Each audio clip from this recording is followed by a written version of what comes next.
నాకు తెలిసి రీసెంట్ పాస్ట్లో సలార్ సినిమా మాత్రమే వితౌట్ సింగిల్ రూపీ అడ్వాన్స్ 2 స్టేట్స్లో రిలీజ్ చేశారు. వాళ్ళు ముందు ఒక అడ్వాన్స్ తీసుకున్నా మళ్ళీ వెనక్కి ఇచ్చేసేసి వితౌట్ ఎనీ సింగిల్ రూపీ అడ్వాన్స్తో 2 స్టేట్స్లో రిలీజ్ చేసిన సినిమా సలార్. మళ్ళీ ఆ ఫీట్ చేసింది మీరే. ఈ ధైర్యం ఎక్కడి నుంచి వచ్చింది? ₹1 అడ్వాన్స్ వాళ్ళ దగ్గర నుంచి తీసుకోకుండా 2 స్టేట్స్లో సినిమా.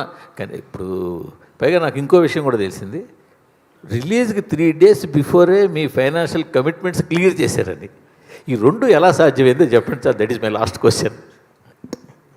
సార్, నా పేరు పైన ఉన్న ఆస్తులన్నీ బ్యాంకులో పెట్టి ఫైనాన్స్ చేసుకున్నాం. ఎవ్రీథింగ్, ఎవ్రీ సింగిల్ థింగ్ బ్యాంకుల్లో పెట్టి ఫైనాన్స్ చేసుకున్నాం. జీవితంలో ఒక సమయం వస్తుంది, ఎవ్రీథింగ్ ఉన్న కాయిన్స్ అన్ని తీసుకొచ్చి ముందు పెట్టేసి హెడ్స్ ఆర్ టేల్స్, హెడ్స్ అయితే గెలుస్తాం, టేల్స్ అయితే పోతాం.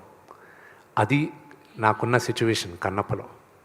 అండ్ దేవుడి దయ వల్ల ఇట్స్ ఓన్లీ శివలీల. ఈరోజు మీరందరూ నేను గెలిచాను అంటున్నారు. ఇట్స్ ఆల్ బికాస్ ఆఫ్ శివలీల. నాకు ఇంకా నమ్మబుద్ధి కావట్లా. This success is entirely the audiences.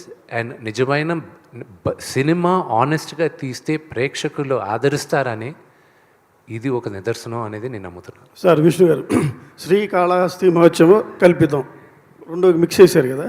అయితే భక్త కన్నప్ప సినిమా చూశాక యాజ్ టీజ్గా తీస్తే ఇది ఆడదు, చాలా వేరియేషన్స్ ఉన్నాయి. శివలింగం, వాయులింగం గురించి ఆ ఆటవిక జాతీయ నాయకుడు దాడి చేయడం అనేది ఆ పాయింటే చాలా కొత్తగా ఉంది. అది నిజంగా ఉందా లేదా మీ క్రియేషనా? అది క్రియేషన్. అది నేను తీసుకున్న ఇన్స్పిరేషన్ ఎక్కడి నుంచి అంటే, ఇతను గజనీ మొహమ్మద్ వచ్చి సోమనాథ్ టెంపుల్ని కొల్లగొట్టి ఆ లింగాన్ని పగలగొట్టి వెళ్ళిపోయాడు.